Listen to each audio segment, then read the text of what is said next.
कहानी का आरंभ होता है सन 1931 के पेरिस शहर से, जहां एक शातिर चोर पेपिलिन रहता था। वो किसी भी ताले को खोलने में माहिर था, मानो उसकी उंगलियों में ही जादू बसा हो। एक दिन एक बड़ी चोरी को अंजाम देने के बाद उसने चोरी किए गए हीरे अपने बॉस को सौंपे। बॉस की निगाहों में संदेह की चिंगारी चमकी और उसने कड़वे शब्दों में पूछा, कहीं तुमने कुछ हीरे अपने पास तो नहीं रख लिए? परंतु पेपिलिन ने बड़ी दृढ़ता से इनकार कर दिया। तभी कुछ गुर्गे एक अधमरे आदमी को घसीटते हुए भीतर लाए। वो बुरी तरह जख्मी था। बॉस ने पेपिलिन की ओर तीखी नजरें घुमाई और गरजते हुए कहा, अगर मुझसे झूठ बोलेगा तो तेरा हाल भी ऐसा ही कर दूंगा। ये दृश्य देखकर पेपिलिन का दिल एक पल को कांपा, लेकिन वो खुद को संभालते हुए अपने हिस्से के पैसे लेकर वहां से निकल आया। सीधा वो अपनी प्रेमिका नताशा के पास पहुंचा और उसे एक सुंदर नेकलेस भेंट किया। पेपिलिन ने कुछ हीरे भी अपने पास बचा लिए थे। उसने अपने बॉस को सारे हीरे नहीं दिए थे, पर भाग्य को कुछ और ही मंजूर था। एक अनजान शख्स ने छिपकर नताशा के हाथों में वो चमचमाता नेकलेस देख लिया। हालांकि इस छोटे से खतरे से बेखबर पेपिलिन और नताशा ने एक साथ समय बताया। उसी रात नताशा ने सपनों में लिपटी आवाज में कहा, मैं इस जुर्म की दुनिया से दूर बस एक छोटा सा घर चाहती हूं जहां हम दोनों चैन से रह सकें। लेकिन नियति को कुछ और ही मंजूर था। अगली सुबह दरवाजे पर अचानक पुलिस की जोरदार दस्तक हुई। वे पेपिलिन को गिरफ्तार करने आए थे। आरोप था उसी अधमरे आदमी की हत्या का जिसे पिछली रात उसके बॉस ने बुरी तरह पीटा था। पेपिलिन ने लाख सफाई देने की कोशिश की, लेकिन पुलिस उसकी एक भी बात सुनने को तैयार नहीं थी। उसे घसीट कर जेल ले जाया गया। वो समझ चुका था कि अब उसके पास केवल एक ही रास्ता बचा था, इस जेल से भाग निकलना। कैद की काल कोठरी में पेपिलिन की मुलाकात जुलाउत नाम के कैदी से हुई। जुलाउत ने उसे बताया कि जेल से भागने के लिए बहुत सारे पैसों की जरूरत होगी। फिर उसने दूर एक कोने में बैठे डेगा नाम के कैदी की ओर इशारा किया और कहा, अगर कोई तुम्हारी मदद कर सकता है तो वो यही है, क्योंकि उसने बहुत सारे पैसे अपने पेट में छुपा कर रखे हैं। डेगा अमीर था, लेकिन उसकी किस्मत ने धोखा दे दिया था। एक समय था जब वो पैसा बहा सकता था, पर अब वो नकली नोट बनाने के आरोप में सलाखों के पीछे था। जल्द ही सभी कैदियों को एक कश्ती में भरकर कुख्यात पीनल कॉलोनी की जेल में भेज दिया गया। रात के सन्नाटे में पेपिलिन ने डेगा से कहा, अगर तुम मुझे पैसे दोगे तो मैं जेल में तुम्हारी सुरक्षा करूंगा। लेकिन डेगा ने इस प्रस्ताव को ठुकरा दिया। परंतु किस्मत की चाल किसी के रोके नहीं रुकती। उसी रात डेगा ने अपनी आंखों के सामने एक भयावह मंजर देखा। उसके साथ सो रहे एक कैदी को बेरहमी से कत्ल कर दिया गया और उसके पेट से पैसे निकाल लिए गए, क्योंकि उसने भी अपने पेट में पैसे छिपा रखे थे।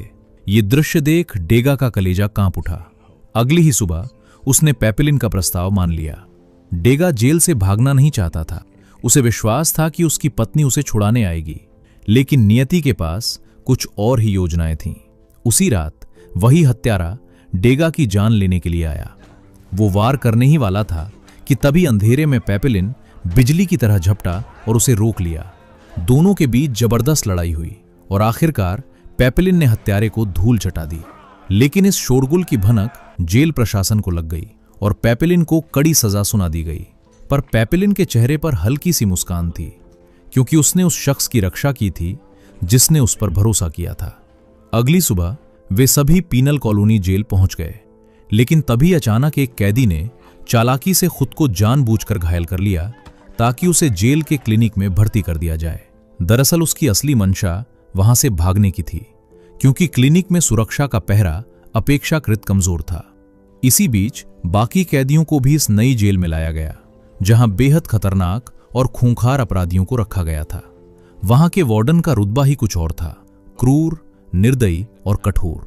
उसने नए कैदियों को साफ शब्दों में चेतावनी दी, यहां से भागने की सोचना भी मत, यही तुम्हारी सलामती के लिए बेहतर होगा। अगर किसी ने भागने की कोशिश की तो उसे 2 साल काला पानी की सजा मिलेगी। दूसरी बार भागते हुए पकड़े गए तो 3 साल और जुड़ जाएंगे। लेकिन अगर कोई तीसरी बार भागने की हिमाकत करेगा तो उसे डेविल साइलेंट नाम की कुख्यात जेल में भेज दिया जाएगा, जहां इंसान जिंदा रहते हुए भी पागल हो जाता है। और अगर किसी ने हत्या की तो उसे सबके सामने मौत के घाट उतार दिया जाएगा। उसका सिर धड़ से अलग कर दिया जाएगा। इसके बाद सभी कैदियों को कठोर श्रम के रूप में भारी पत्थर उठाने का काम सौंपा गया। कुछ दिन बीतने के बाद पेपिलिन की मुलाकात एक नाविक से हुई। पेपिलिन ने उसे नाव के बदले भारी रकम देने का वादा किया और सौभाग्य से वो तैयार भी हो गया। नाविक ने उसे अगली रात किनारे पर मिलने के लिए कहा, लेकिन तभी एक खूंखार कैदी को इस योजना की भनक लग गई। लालच के वशीभूत होकर उसने पैसों के लिए डेगा पर हमला कर दिया, लेकिन पेपिलिन ने हिम्मत दिखाते हुए उस कैदी को धूल चटा दी और डेगा की जान बचा ली। इस घटना ने डेगा की आंखें खोल दी। उसे एहसास हुआ कि पेपिलिन के बिना वो यहां एक दिन भी जिंदा नहीं रह सकता। उसके पास अब कोई और विकल्प नहीं था, इसलिए उसने भी पेपिलिन के साथ भागने का निश्चय कर लिया। अगली सुबह सभी कैदियों को जेल के मैदान में इकट्ठा किया गया।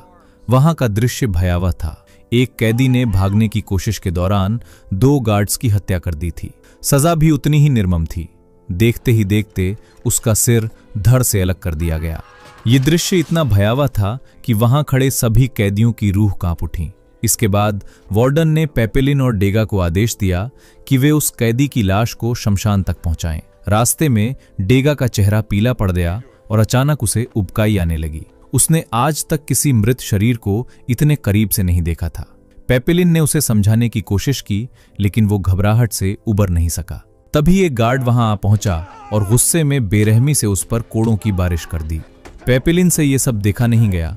गुस्से से भरा उसने पास पड़ा एक पत्थर उठाया और गार्ड के सिर पर दे मारा। ये अप्रत्याशित था। इसके बाद वो वहां से भाग निकला, लेकिन बेचारा डेगा डर से जड़ हो चुका था, जैसे उसकी देह ने हर हरकत से इनकार कर दिया हो। खैर, रात के सन्नाटे में पेपिलिन नदी के किनारे कश्ती वाले से मिलने पहुंचा। जैसे ही उसने कश्ती मांगी, वो आदमी जोर जोर से हंसने लगा, मानो किसी मजाक पर खिलखिला उठा हो।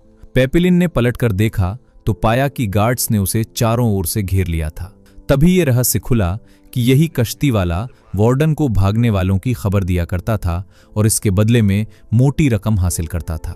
कुछ ही देर में पेपिलिन को दोबारा जेल में डाल दिया गया। वहां वार्डन ने उसे बताया कि जिस गार्ड को उसने पत्थर से मारा था वो जीवित बच गया है, इसलिए उसे मौत की सजा तो नहीं मिलेगी, लेकिन भागने के अपराध में अब उसे एक दूसरे टापू पर काले पानी की कठोर सजा भुगतनी होगी। जब पेपिलिन उस भयावह टापू पर पहुंचा तो वहां का माहौल देखकर उसका कलेजा दहल गया। पिछली जेल में कम से कम कैदी आपस में बातें कर सकते थे, लेकिन यहां उसे एक छोटे अंधेरे कमरे में बंद रहना था, बिल्कुल अकेले, बिना कोई आवाज किए। यहां तक कि खुद से बुदबुदाना भी एक गुनाह था।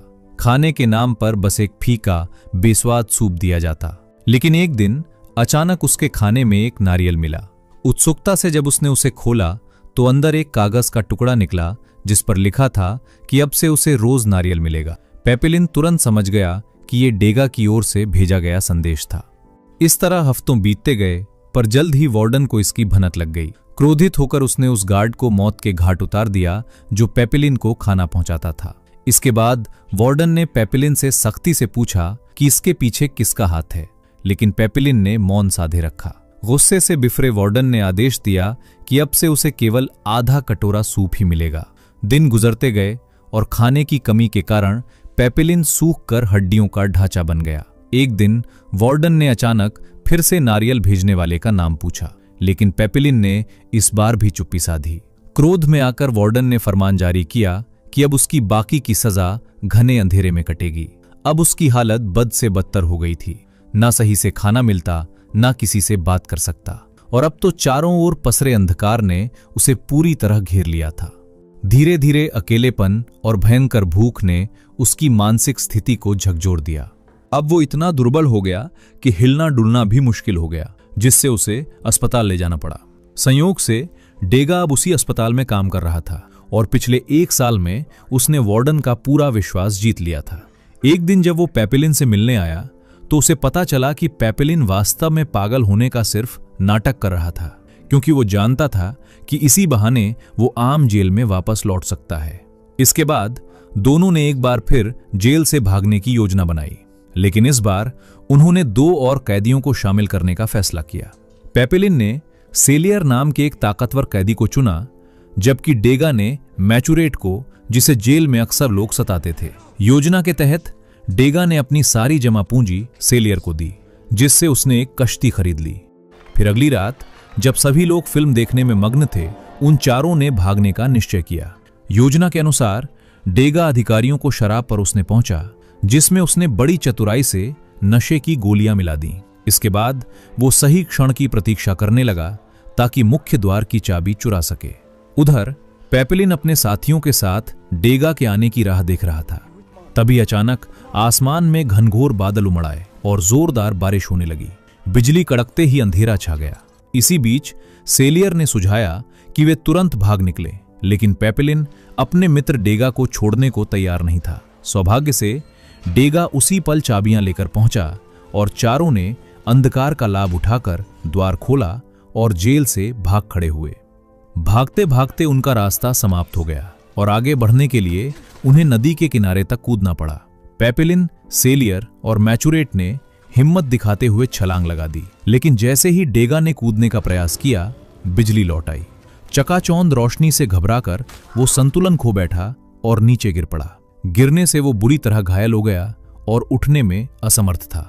इस पर सेलियर ने कहा कि अब उन्हें डेगा को यहीं छोड़ देना चाहिए, मगर पेपिलिन का दिल इसे स्वीकारने को तैयार नहीं था। उसने मैचुरेट की सहायता से डेगा को सहारा दिया और किसी तरह किनारे तक ले आया, जहां उनके लिए एक कश्ती तैयार थी। समय न गवाते हुए वे चारों उसमें सवार हुए और काले सागर की ओर बढ़ चले।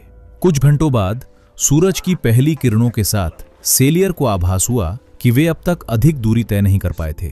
उन्होंने अंदाजा लगाया कि छोटी कश्ती 4 लोगों का भार सहन नहीं कर सकती। अचानक सेलियर ने अपनी ताकत का इस्तेमाल करते हुए डेगा पर हमला करने के लिए झपटा, लेकिन पेपिलिन बीच में आ गया और दोनों के बीच घमासान संघर्ष छिड़ गया। सेलियर पेपिलिन से अधिक बलशाली था और उसे मौत के घाट उतारने ही वाला था कि ठीक उसी समय डेगा ने पूरी ताकत जुटाकर उसकी पीठ में छुरा घोंप दिया। सेलियर दर्द से कराहता हुआ गिर पड़ा और पेपिलिन व डेगा ने मिलकर उसे कश्ती से बाहर फेंक दिया। लेकिन तभी प्रचंड तूफान ने उन्हें अपनी गिरफ्त में ले लिया और चारों ओर घना अंधेरा छा गया। जब उनकी आंखें खुलीं तो उन्होंने खुद को एक टापू पर पाया। दरअसल टापू के कुछ निवासियों ने उन्हें समुद्र में बहते हुए देखा और उनकी जान बचाई। तभी एक नन वहां आई और पेपिलिन को बताया कि ये टापू कोलंबिया में स्थित है। शाम को पेपिलिन ने डेगा से कहा कि उन्हें जल्द से जल्द यहां से निकलना होगा, लेकिन डेगा ने साफ कह दिया कि अगर पेपिलिन जाना चाहता है तो बेझिझक जा सकता है। असल में वो लगातार भागते भागते थक चुका था और अब वो एक स्थिर और शांत जीवन बिताना चाहता था। आखिरकार पेपिलिन ने अकेले ही वहां से निकलने का फैसला किया, लेकिन तभी उसकी नजर कुछ अधिकारियों पर पड़ी और वो तुरंत समझ गया कि उस चालाक नन ने उनकी खबर पुलिस तक पहुंचा दी थी। हड़बड़ाते हुए उसने फौरन डेगा को जगाया, लेकिन उसी क्षण अधिकारियों ने उन्हें पकड़ लिया। इसी दौरान उन्होंने मैचुरेट को भी पकड़कर गोली मार दी। अंततः पेपिलिन और डेगा को गिरफ्तार कर फिर से जेल भेज दिया गया। 5 साल बाद हम देखते हैं कि पेपिलिन ने काला पानी की सजा पूरी कर ली थी और अब उसे डेविल्स आइलैंड जेल में भेजा जा रहा था। वहां पहुंचते ही वो चौंक गया, क्योंकि उसने देखा कि डेगा भी उसी जेल में कैद था। दरअसल उसने अधिकारियों की शराब में नशा मिला दिया था, जिस कारण उसे पहले ही डेविल्स आइलैंड जेल में डाल दिया गया था। 5 साल बाद एक दूसरे को देखकर वे बेहद खुश हुए। उसी शाम जब दोनों समुद्र किनारे बैठे थे तो पेपिलिन के दिमाग में एक विचार आया। उसने डेगा से कहा कि अगर वे एक छोटी सी राफ्ट बना लें तो समुद्र की लहरें खुद ब खुद उन्हें दूसरे छोर तक पहुंचा देंगी। लेकिन डेगा ने मना कर दिया। उसने कहा, भाई जो करना है कर ले, लेकिन मुझे इसमें मत घसीट। डेगा पिछले 5 सालों से यहां शांति से रह रहा था। उसकी पत्नी भी किसी और के साथ नया जीवन बसा चुकी थी, इसलिए अब उसके पास लौटने का कोई खास कारण नहीं था। फिर भी उसने दोस्ती निभाते हुए पेपिलिन की नारियल की लकड़ियों से राफ्ट बनाने में मदद की। अगली सुबह दोनों दोस्तों ने एक दूसरे को गले लगाकर अलविदा कहा। फिर पेपिलिन ने राफ्ट को समुद्र में धकेला और छलांग लगा दी। सौभाग्य से उसकी योजना सफल रही और लहरें उसे दूसरी ओर ले जाने लगीं। पेपिलिन को दूर जाते देख डेगा की आंखों में आंसू छलक आए। इसके बाद हम पेपिलिन को एक हवाई जहाज में देखते हैं। पेपिलिन अब बूढ़ा हो चुका है। पेपिलिन एक पब्लिशर से मिलता है। दरअसल उसने अपनी पूरी कहानी को एक किताब में छाप दिया है और अब वो चाहता है कि उसकी ये कहानी पूरी दुनिया तक पहुंचे। पब्लिशर पूरी कहानी सुनकर बहुत इंप्रेस होता है। पेपिलिन कहता है कि मेरी पत्नी ने मुझसे कहा था कि मेरी कहानी पूरी दुनिया तक पहुंचे। इसी के साथ ये कहानी समाप्त हो जाती है।